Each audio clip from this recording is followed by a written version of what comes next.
thefitrichwoman.com, and I just wanted to make this quick video for you today so you can see how I make the cauliflower pizza. Right now I'm in Miami, and this is my third batch of pizza that I'm making because they only want to use me for my pizza. So I'm going to show you what all the big hoopla is about and why everybody's enjoying it so much. So what I have here right now is my crust, and what you're looking at is about 2 cauliflower heads, 2 heads of cauliflower, 2 cups of cheese, and this is the cheese that we used here. We have a mix of the raw, sharp cheddar cheese and the mozzarella cheese. And since we're doing 2 heads, we just blended up both of the, it's a half a pound each, so you have a pound of cheese, 2 cauliflower heads, 4 eggs.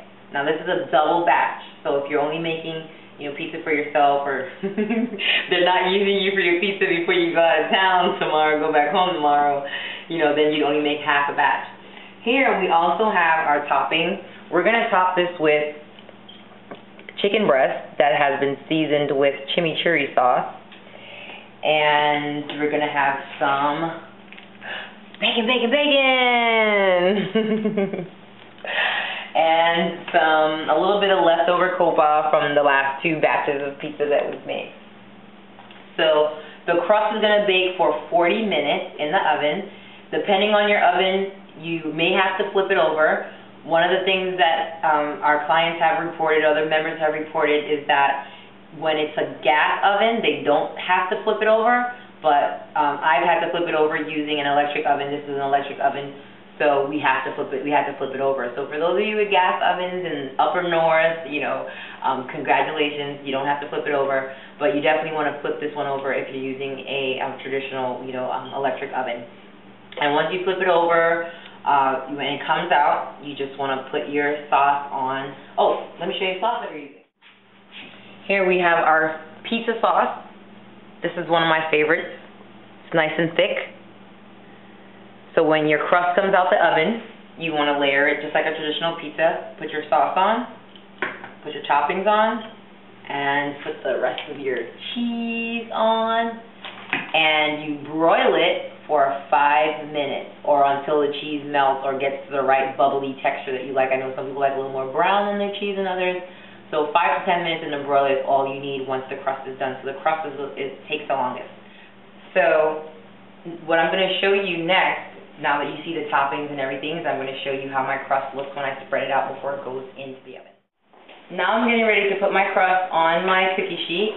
That's what we're using, just a traditional cookie sheet. And I am lining it with parchment paper. Now you want to use parchment paper because it will stick if you put it directly on the pan, and if you need to flip it over, as most people will, you will rip your crust up. So the first time I did it with foil, and we ripped the crust up. And it took me and my husband trying to pry it from all different angles to try to save it, and it still kind of tore up.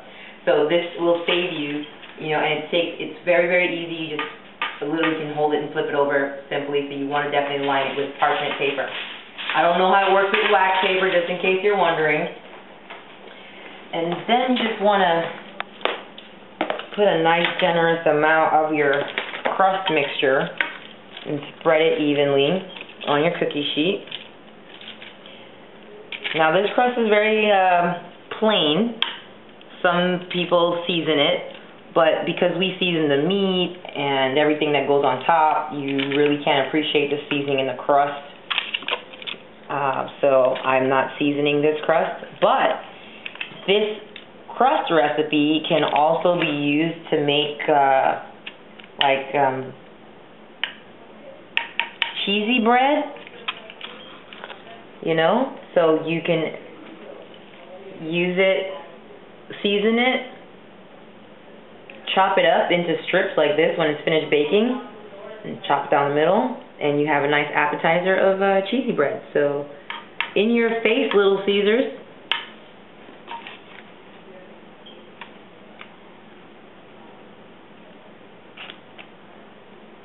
I actually like my crust pretty thick.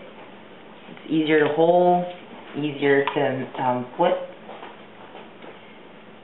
And I just like thicker crust pizza, period.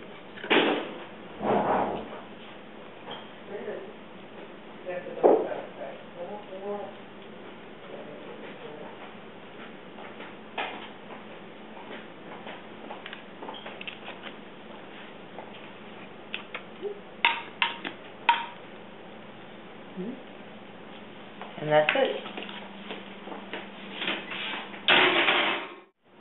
So now my pizza timer just went off, so we're going to check the crust and flip it over.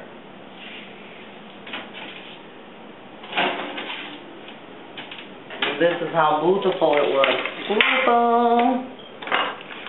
And see how easy, oh look, we don't even need to flip it over. To the other side. Awesome. I'm going to take the second one out.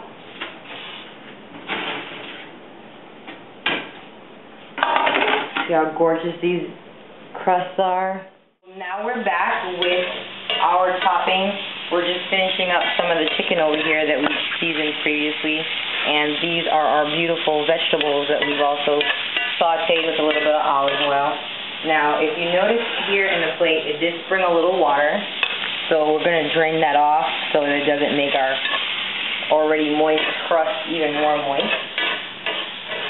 So while this chicken is picking up over here, my off-camera assistant is going to come and handle that.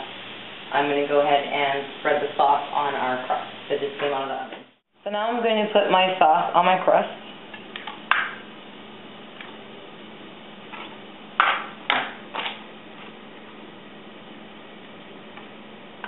Just like you would spread the crust on the traditional pizza crust.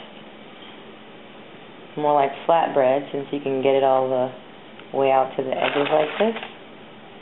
And you just want to make sure that it's nice and even. And you add as much sauce as you like.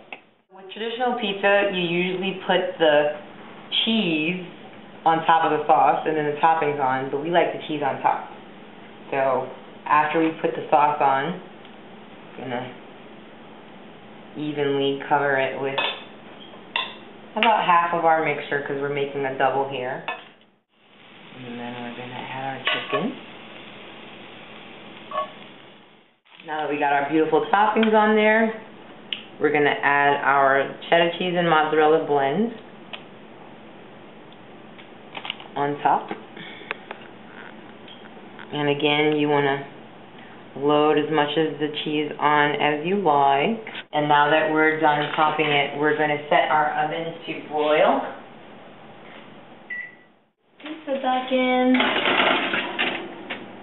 for 5 to 10 minutes until the cheese gets to the nice color that you want, because remember the toppings are already cooked and so is the crust. So really all you're doing is letting the flavors kind of melt together.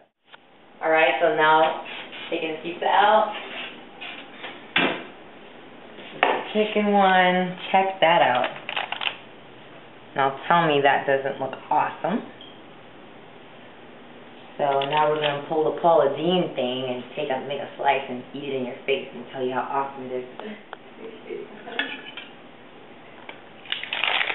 Some nice slice there.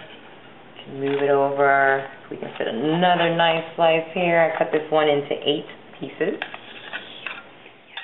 So now we're going to take a bite.